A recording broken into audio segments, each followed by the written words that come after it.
بسم اللہ الرحمن الرحیم۔ السلام علیکم۔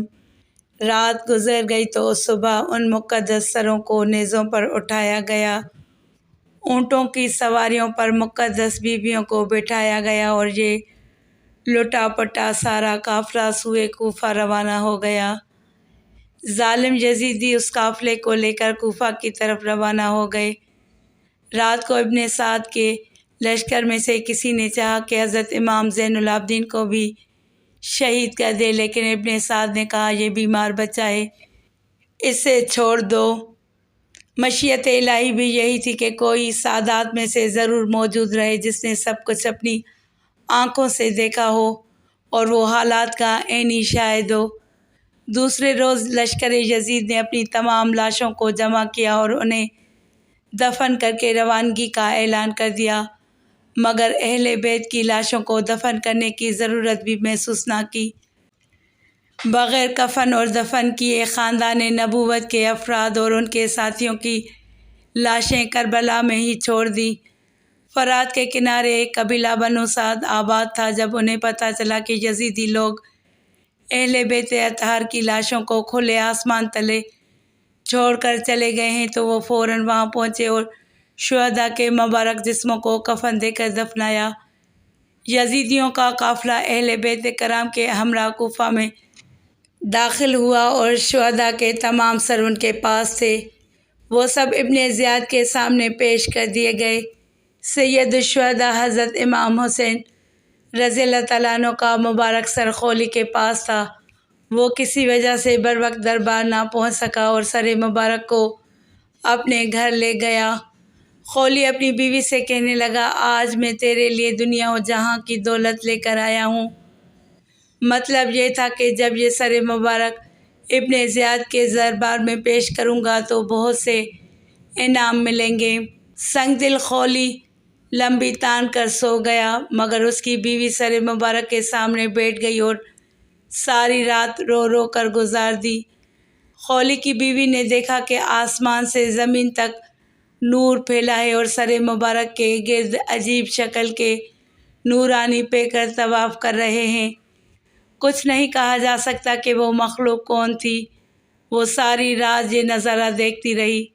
صبح ہوتے ہی بدبخت خولی اٹھا اور امام پاک کا مبارک سر ابن زیاد کے پاس لے گیا۔ امام عالی مقام کا مبارک سر باقی سروں کے ساتھ اور خانوادہ رسول کے باقی قیدیوں کے ساتھ اس بدبخت ابن زیاد کے تخت کے سامنے پیش کیا گیا اور وہ بدبخت اس وقت تخت پر ہی بیٹھا تھا اور اس کے ہاتھ میں ایک چھڑی تھی۔ اس نے چھڑی کے ساتھ حضرت امام حسین علیہ السلام کے دندان مبارک کے ایک ضرب ماری اور نازیبا گفتگو کی۔ حضور کے ایک کمزور نظر صحابی جو وہاں موجود تھے وہ بہت بوڑھے تھے، ان کا نام زید بن ارقم تھا۔ ابن زیاد کی چھڑی جب حضرت سیدنا امام حسین علیہ السلام کے لبوں پر دیکھی تو چیخ اٹھے اور کہا، کچھ تو حیا کر، خدا کی قسم میں نے اپنی آنکھوں سے رسول اللہ صلی اللہ علیہ وآلہ وسلم کو ان مبارک لبوں کو چومتے ہوئے دیکھا ہے۔ ابن زیاد کہنے لگا، اے زید، اگر تم بوڑھے نہ ہوتے تو تمہاری گردن بھی میں ابھی اتار دیتا۔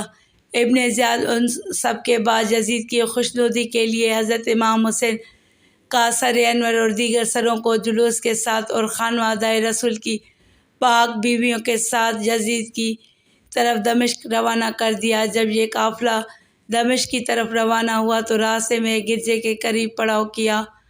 وہاں انہوں نے جلی حروف میں ایک پہاڑی پر سرخ رنگ کے ساتھ یہ شعر لکھا ہوا دیکھا، جس قوم نے حسین کو قتل کر دیا ہے، کیا وہ قیامت کے دن ان کے نانا جان کی شفاعت کی امید رکھ سکتی ہے؟ اہل قافلہ نے جب یہ شعر پڑھا تو ان کے رونگٹے کھڑے ہو گئے۔ وہ یہ سمجھنے سے قاصر تھے کہ اس پہاڑی پر ایسے انداز میں یہ شعر کس نے لکھا ہے۔ ابھی وہ حیران پریشان ہو ہی رہے تھے کہ قریبی گرجے سے ایک پادری ان کے پاس آیا تو اہل قافلہ نے اس کی آمد کو غنیمت جانا اور اس سے پوچھا کہ یہ شعر اس پہاڑی پر کس نے لکھا ہے اور یہ کب سے لکھا ہوا ہے؟ وہ راہب کہنے لگے کہ یہ شعر تو یہاں ہمارے بڑوں کے زمانے سے لکھا ہوا ہے۔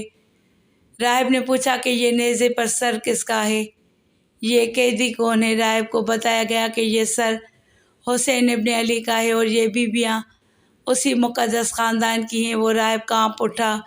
10,000 دینار کے بدلے میں اس راہب نے ایک رات کے لیے اس قافلے سے سر حسین لے لیا۔ چنانچہ قافلے نے ایک رات کے لیے وہیں پڑاؤ کیا۔ راہب نے اپنا گھر خالی کروا کر پاک بیویوں کو وہاں ٹھہرایا اور خود مبارک سر کو ایک دھوئے ہوئے پاک تشت میں رکھ کر خود اس کے سامنے بیٹھ گیا۔ خیر یہ الگ واقعہ ہے کہ کیسے اس راہب نے پاک بیویوں اور مبارک سر کی خدمت کی، جو یہاں بیان کرنا مقصود نہیں۔